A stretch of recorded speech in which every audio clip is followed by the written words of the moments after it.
અંબાજીના વાતાવરણમાં પણ પલટો આવી ગયો છે।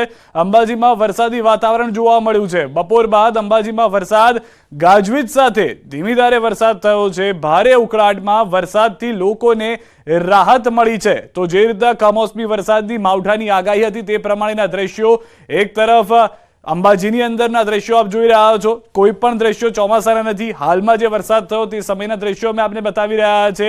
ગાજવીજ થઈ પહેલા અને ત્યારબાદ વરસાદની શરૂઆત થઈ અને બપોર બાદ ઓચિંતો માહોલ બદલાઈ ગયો હતો। વાદળિયું વાતાવરણ અનેક વિસ્તારમાં જોવા મળ્યું છે ગુજરાતના, પરંતુ બે જગ્યાએથી સમાચાર કે જ્યાં આગળ વરસાદ થઈ રહ્યા હોવાની જાણકારી છે। 2 દિવસની વરસાદની આગાહી આપવામાં આવી છે। હવામાન વિભાગે જે વાતાવરણ પલટો થવાની આગાહી આપી છે તે જોતા શક્તિપીઠ અંબાજી ધામમાં છે બપોર બાદ આજે વાતાવરણમાં એક પલટો જોવા મળ્યો છે અને બપોર બાદ જે છે સમગ્ર અંબાજી પંથકમાં વરસાદી વાતાવરણ સર્જાયું છે। આકાશમાં કાળા ડિબાંગ વાદળો છે। આપણને બતાવવા માંગીશું બપોર બાદ જે છે અંબાજી ધામમાં જે અંબાજી પંથકમાં વરસાદની જે શરૂઆત થવામાં આવી છે, ધીમી ધારે વરસાદની શરૂઆત થવામાં આવી છે અને આ વરસાદના પગલે ખેતરોમાં છે જે ઘઉં કાપેલા પડ્યા છે, ઘઉં કાપેલાના પગલે ખેડૂતોમાં ચિંતાનો વિષય બન્યો છે અને હજી જે કેટલોક પાક છે એ કાપવાનો પણ બાકી છે। ત્યારે આ કમોસમી વરસાદ કહે છે કે વરસાદી માવઠું છે એ ખેડૂતો મનમાં સતત ચિંતાનો વધારો કરી રહ્યો છે। હાલ તબક્કે જે રીતે ગરમીનો બફાટ હતો તેને લઈ વરસાદના લઈને જે આંશિક છે એ ગરમીમાં આંશિક રાહતનો અનુભવ ચોક્કસપણે થઈ રહ્યો છે, પણ ખેડૂતોની ચિંતામાં સતત વધારો જોવા મળી રહ્યો છે। મહેન્દ્ર અગ્રવાલ, ન્યૂઝ 18 ગુજરાતી, અંબાજી।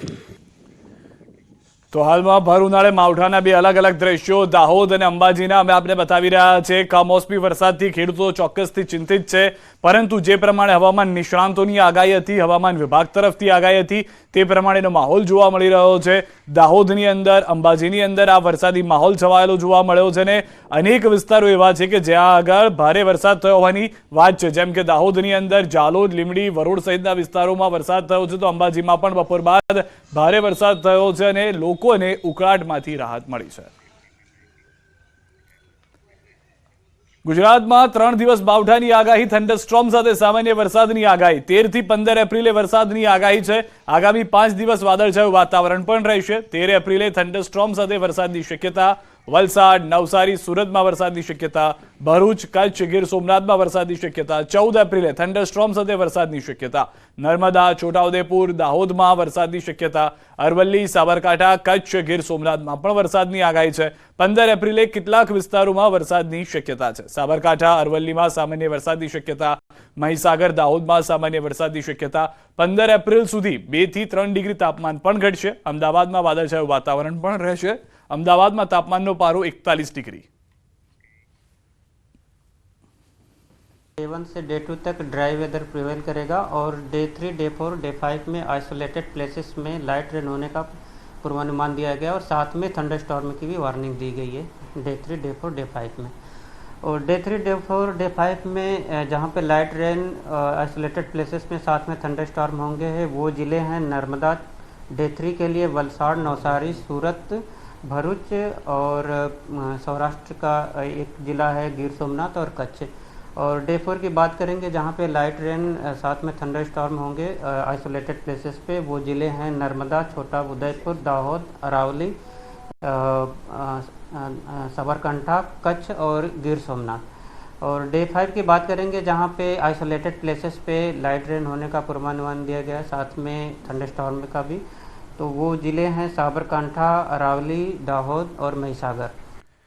આ તરફ કયા કયા વિસ્તારમાં ક્યાં ક્યાં વરસાદ થવાનો છે તેની પણ વાત કરી લઈએ, કારણ કે જે રીતની આગાહી છે સૌથી પહેલા વાત કરીએ 13 એપ્રિલે ક્યાં વરસાદ જોવા મળશે। તો દક્ષિણ ગુજરાતના વિસ્તારો જેમાં ભરૂચ, સુરત, નવસારી અને વલસાડનો સમાવેશ થાય છે અને તેની સાથે ઉત્તર ગુજરાતની જો વાત કરીએ તો આ તરફ કચ્છનો વિસ્તાર અને ત્યારબાદ સૌરાષ્ટ્રનો ગીર સોમનાથ, કે ત્યાં આગળ 13 તારીખે કમોસમી વરસાદની શક્યતા જોવા મળી રહી છે। એના પછી 14 તારીખની વાત કરીએ, 14 તારીખે નર્મદાની અંદર વરસાદની શક્યતા છે। ત્યારબાદ છોટાઉદેપુરમાં પણ એ પ્રમાણની શક્યતા છે। દાહોદ, અરવલ્લી અને સાબરકાંઠાના વિસ્તારો કે જ્યાં આગળ વરસાદ 14મી થઈ શકે છે।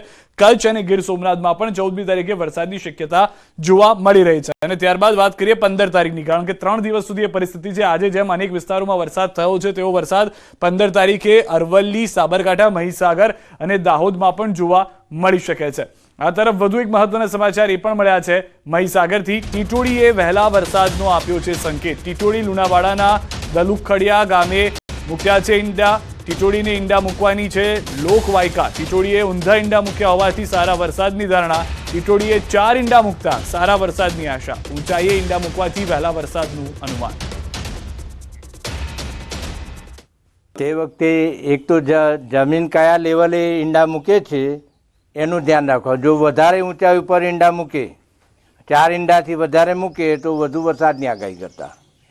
અને જ્યારે 3 ઈંડા જુએ ત્યાં અને નીચાણવાળી જગ્યા હોય ત્યારે એવું માનતા કે આ વખત વધુ વરસાદ નથી, એટલે એ પ્રમાણે પાકની પસંદગી કરતા હતા. 4 ઈંડા જો ઠેર ઠેર જગ્યાએ જોવા મળતા હોય તો મીન્સ કે ચોમાસું સારું જશે. અને હવે વાત કરીએ મહાસંગ્રામની.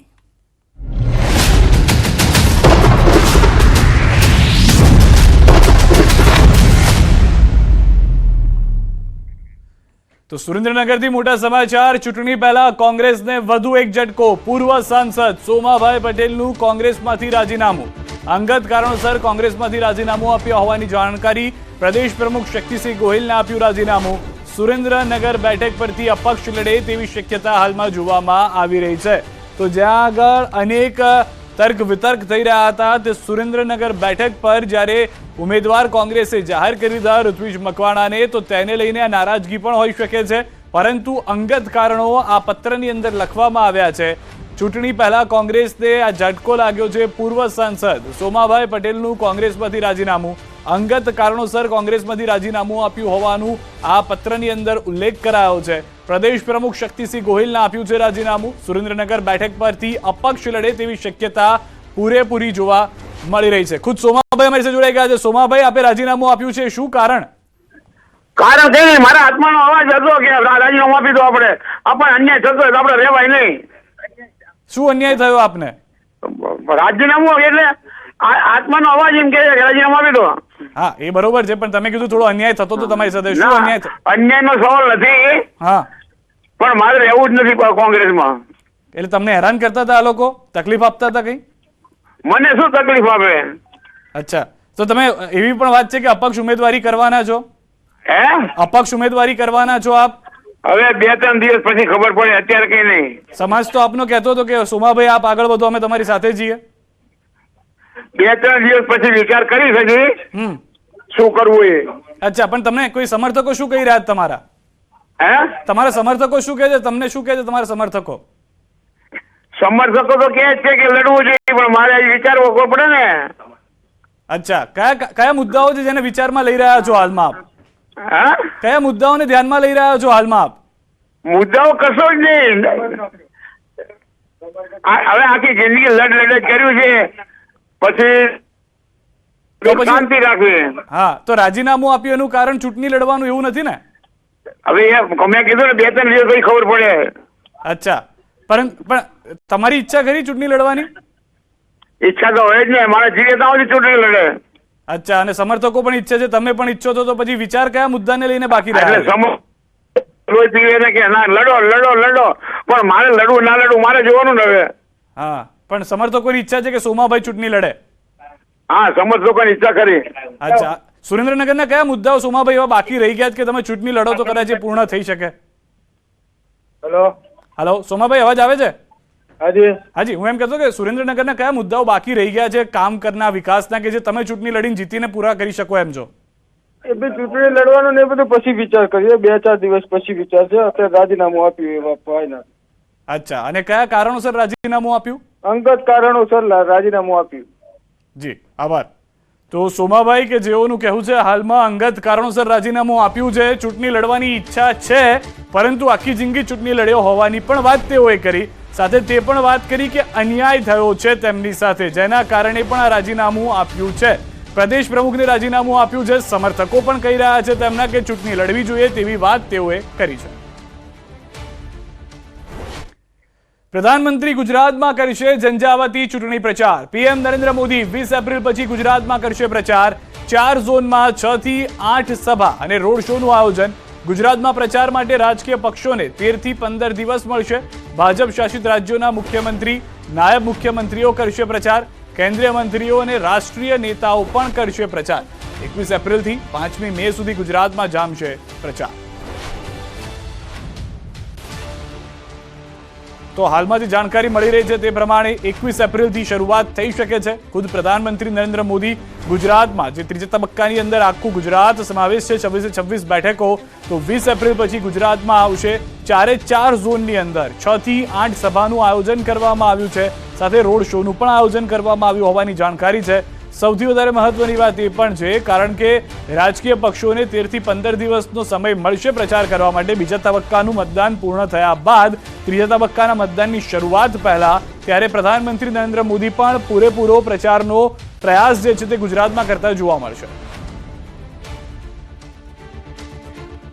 ગાંધીનગરના કમલમમાં ભાજપની બેઠક યોજાઈ. અન્ય ભાષાભાષી સમાજના સંગઠનના કાર્યકર્તાઓની બેઠક યોજાઈ હતી. બેઠકમાં પ્રદેશ સંગઠન મહામંત્રી રત્નાકર ઉપસ્થિત રહ્યા હતા. આઈ.કે. જાડેજા, પ્રદીપસિંહ પરમાર સહિતના નેતાઓ પણ ઉપસ્થિત રહ્યા હતા. આખા ગુજરાતમાં અન્ય ભાષી સમાજના લોકો વસે છે, જેથી આગામી સમયમાં અન્ય ભાષાભાષી સમાજના અલગ અલગ 4 સંમેલનનું પણ આયોજન કરવામાં આવ્યું છે. એ લોકોને જે અમારું સંગઠન છે એના માધ્યમથી દરેક લોકસભા સહ અમારે કાર્યક્રમો કરવા, વોર્ડના બૂથ સુધી જે આપણા પ્રદેશ પ્રમુખ સી.આર. પાટીલજીની પહેલ છે કે દરેક લોકસભા સીટ 5 લાખ મતોથી વધારે જીતવાની છે, એમાં અન્ય ભાષાભાષી સેલ જે અન્ય પ્રાંતના લોકો વસે છે એમને પણ એક્ટિવેટ કરી અને એમનું મોટું મતદાન બપોર પહેલાં થઈ જાય એ પ્રમાણેના કાર્યક્રમોનું આયોજન કરવા માટે આજની મુખ્ય બેઠક મળી છે. સાબરકાંઠા લોકસભા ભાજપ ઉમેદવાર શોભનાબેનનો પ્રચાર શરૂ થયો છે. મોડાસાના ઈટાડી અંબાજી માતાજી મંદિરે દર્શન કરી પ્રચારને શ્રી ગણેશ કર્યા, જ્યારે કોંગ્રેસ એસએસસી સેલના પ્રમુખ નિકુંજ રાઠોડ સહિત 30 કાર્યકરો ભાજપમાં જોડાઈ ગયા છે. મંત્રી ભીખુસિંહજી અને શોભનાબેને ભાજપનો ખેસ પહેરાવી સ્વાગત કર્યું. કોંગ્રેસ છોડી ભાજપમાં આવનાર નિકુંજ રાઠોડે ભાજપનો ખેસ પહેર્યા બાદ આત્મસંતુષ્ટિ થયાનો અહેસાન થયાનું સભામાં જણાવ્યું હતું, જ્યારે આગામી 16 એપ્રિલે શોભનાબેન ઉમેદવારી પત્ર ભરશે, જેની જાહેરાત કરી હતી. જે સંગઠનના હોદ્દેદારો છે, જે મંત્રી, મહામંત્રી, સહમંત્રી, યુવા મોરચો જે છે કામે લાગી ગયા છે, એના થકી મને વિશ્વાસ છે કે ચોક્કસ મારી જીત નિશ્ચિત છે. હું ભારી બહુમતીથી જીતીશ એવો મને વિશ્વાસ છે. ઉમેદવારી પત્ર હું 16 તારીખે ભરવા જઈ રહી છું, ત્યારે બહુ મોટી સંખ્યામાં સૌ કાર્યકર્તાઓ મારી એમની હાજરી આપશે. મને વિશ્વાસ છે કે મારા ભારતીય જનતા પાર્ટીના કાર્યકર્તાઓ અને મારા જે સંગઠનના હોદ્દેદારો છે, જે મંત્રી, મહામંત્રી, સહમંત્રી, યુવા મોરચો જે છે કામે લાગી ગયા છે, એના થકી મને વિશ્વાસ છે કે ચોક્કસ મારી જીત નિશ્ચિત છે. પ્રમુખ તરીકેનું કામ કરતો હતો, પણ અત્યારે હું ભારતીય જનતા પાર્ટીની વિચારધારાને જોડાઈ અને યશસ્વી વડાપ્રધાનના જે કરેલા કામો છે અને એ યોજનાઓનો જે લાભ સમાજને મળી રહ્યો છે એનાથી પ્રેરાઈ અને હું ભારતીય જનતા પાર્ટીમાં મારા 30 જેટલા યુવાન કાર્યકરો સાથે જોડાઈ રહ્યા. 1.5 વર્ષ પહેલા શરૂ થયેલા પોલીસ મહાઆંદોલનના નેતા નરેન્દ્રસિંહ પરમારે આમ આદમી પાર્ટીમાંથી રાજીનામું આપી બનાસકાંઠામાં લોકસભાની અપક્ષ ચૂંટણી લડવાની જાહેરાત કરી છે. જાદર પોલીસ સ્ટેશનમાંથી તેમની બદલી પોરબંદર થયા બાદ પોલીસ કર્મચારીઓના પ્રશ્નો ઉઠાવવા મામલે તેમને સસ્પેન્ડ કરી દેવાયા હતા. જોકે બાદમાં તેઓ આમ આદમી પાર્ટીમાં જોડાયા હતા અને આમ આદમી પાર્ટી લોકસભા પ્રભારી તરીકે તેઓ ફરજ બજાવી રહ્યા હતા. આજે તેમણે અપક્ષ ઉમેદવાર તરીકે ચૂંટણી લડવાની જાહેરાત કરી છે.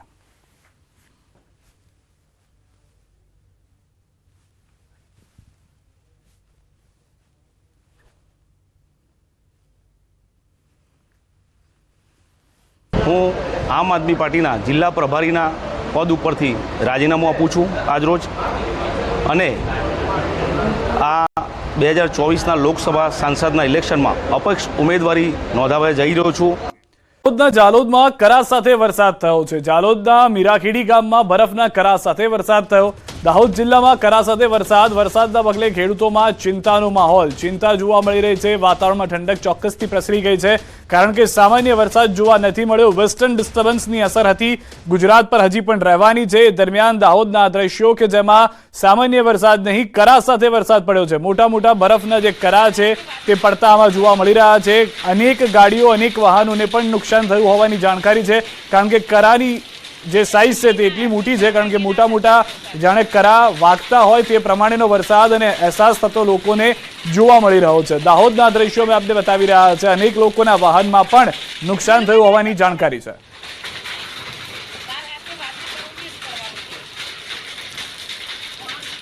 પંચમહાલની ગોધરા જીઆઈડીસી ખાતે આવેલી Bombay Chowpatty milk products processing plant ખાતે શોર્ટ સર્કિટ થતા એસી પેનલમાં આગ લાગવાની ઘટના બની હતી. ફેક્ટરીના ત્રીજા મંજલે લાગેલી આગે અંદરના ભાગે રો મટીરિયલ હોવાથી જોતજોતામાં વિકરાળ સ્વરૂપ ધારણ કરી લેતા દોડધામ મચી ગઈ હતી. બપોરના સમયે લાગેલી આગને કાબૂમાં નહીં લાવતા હાલોલ, કાલોલ, શહેરા અને લુણાવાડા ફાયર બ્રિગેડ ટીમ મદદે આવી હતી. ઘટનાની જાણ થતાં પ્રાંત અધિકારી, મામલતદાર અને પોલીસ અધિકારીઓ ઘટના સ્થળે દોડી ગયા હતા. સાવચેતીના ભાગરૂપે આજુબાજુની કંપનીઓના કર્મચારીઓને પણ કામગીરી બંધ કરી બહાર કાઢી લેવાયા હતા. કલાકોની જહેમત બાદ આગ ઉપર કાબુ મેળવાયો હતો. જોકે સદનસીબે કોઈ જાનહાનિ નથી થઈ. સૌ રાહતનો શ્વાસ લઈ ચૂક્યા છે.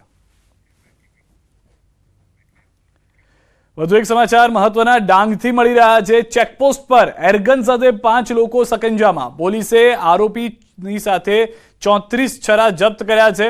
વાહન ચેકિંગ સમયે પોલીસની કાર્યવાહી જોવા મળી છે. સાપુતારા પોલીસે ગુનો નોંધી અને તપાસ શરૂ કરી છે. નાસિક ચાંદોડના કેટલાક ઇનોવા ક્રિસ્ટા ગાડીને આવેલા હતા. એમની ગાડીને ચેક કરતા એ નાકા ઉપરથી એમની પાસેથી એક એરગન નીકળી હતી, મળી આવી હતી. અને એ એરગનમાં લગભગ 24 જેટલા છરા હતા. આ છરાઓ બધા મેટલ બોલ્સ હતા, બધા એટલે કે ધાતુના છરા હતા. એ છરાને કારણે જો એરગનનો ઉપયોગ કરવામાં આવે તો ચોક્કસપણે ગંભીર ઇજા પહોંચાડી શકે એવી આ એરગન હતી. વડોદરાથી સમાચાર મળી રહ્યા છે. 2.76 કિલો ગાંજાનો જથ્થો ઝડપાયો છે. વાઘોડિયાના વેસણિયા ગામે એસઓજીની કાર્યવાહી. ગાંજા જથ્થા સાથે પંક્તિ રાવળની ધરપકડ. આરોપી ગાંજાનું છૂટક વેચાણ કરતો હતો. એક આરોપી કલ્પેશ બારૈયા વોન્ટેડ જાહેર. તો પંકિત રાવલની ધરપકડ કરવામાં આવી છે. પંકિત રાવલની પૂછપરછમાં વધુ માહિતી સામે આવી છે.